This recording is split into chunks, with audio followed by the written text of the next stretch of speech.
आपके पास इस टाइप का क्वेश्चन हो कि इक्वल पार्ट में लाइन डिवाइड हो रहा है, चाहे 2 पार्ट में, चाहे 3 पार्ट में, चाहे 4 पार्ट में, बेस्ट कॉन्सेप्ट है इसे सॉल्व करने का। ध्यान समझना, ये लाइन हमारी 2 इक्वल पार्ट में डिवाइड हो गई है, हमें 3 पार्ट में बोला है ना, तो पहले तो भाई इन दो, देखो भाई ये लाइन, इस लाइन को ध्यान से सुनना कि line segment formed by joining the 2 points, in 2 point को ज्वाइन करने से हमारी लाइन बनेगी। 2 पॉइंट, एक यहाँ पॉइंट बना लो, एक यहाँ पॉइंट बना लो, उनको मिला दो, आपका लाइन बन गया। क्लियर हो गया सबको? यस और नो?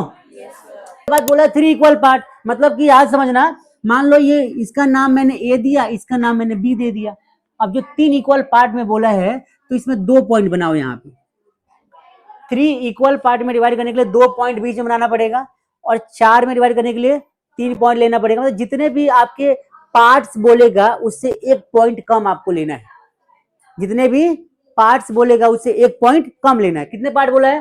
3, 2 पॉइंट लिया। देखो अब यहां से यहां तक 1 पार्ट, यहां से यहां तक 1 पार्ट, यहां से यहां तक 1 पार्ट। ये बात समझ में आ गई?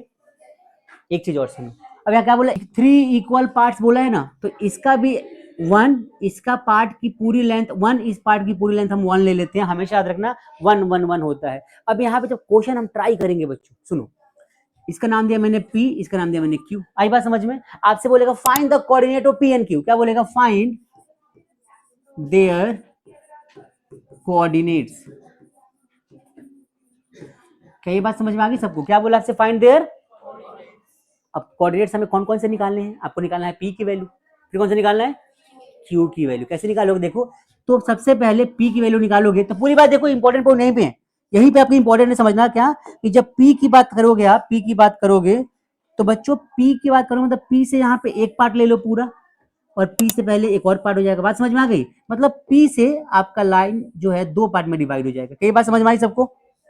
जिस पॉइंट के कोऑर्डिनेट आप निकालोगे उस पॉइंट के सारा आगे सारा मिला के 1 पार्ट और पीछे मिला के 1 पार्ट। ये बात समझ में आ गई? अब बताओ इस पूरे की वैल्यू क्या हो जाएगी? यहाँ पे m1 इज इक्वल टू क्या मान लोगे? 1, और यहाँ पे m1 की m2 की वैल्यू क्या हो जाएगी? 2। 2 पार्ट इधर है तो जोड़ दो। आई बात समझ में? आपको जब भी कभी पॉइंट्स निकालने होंगे तो सबसे मेरा आपको m1 m2 ही चाहिए होगा, बाकी तो x1, देखो ये हमारा क्या होता है, ये हमारा होता है x1, ये क्या होता है? y1, ये क्या होता है? ये क्या होता है? y2। ये बात समझ में आ गई सबको? x1 y1 x2 y2 मिल गया आप लोगों को? क्या चाहिए आपको और फॉर्मूले में? m1 m2 चाहिए होगा। m1 m2 कैसे निकालोगे? तो उसके लिए देखो क्या दे रखा है, जिस पॉइंट की बात करोगे इसका तो आपको x भी निकालना है, y भी निकालना है, मतलब कि x और नेक्स्ट दोनों चाहिए अपने को, नहीं x और y। ठीक है भाई, तो x और नेक्स्ट दोनों चाहिए। तो x और y निकालने के लिए हम लगाएंगे सेक्शन फॉर्मूला, और सेक्शन फॉर्मूला में क्या चाहिए अपने को? m1 और m2।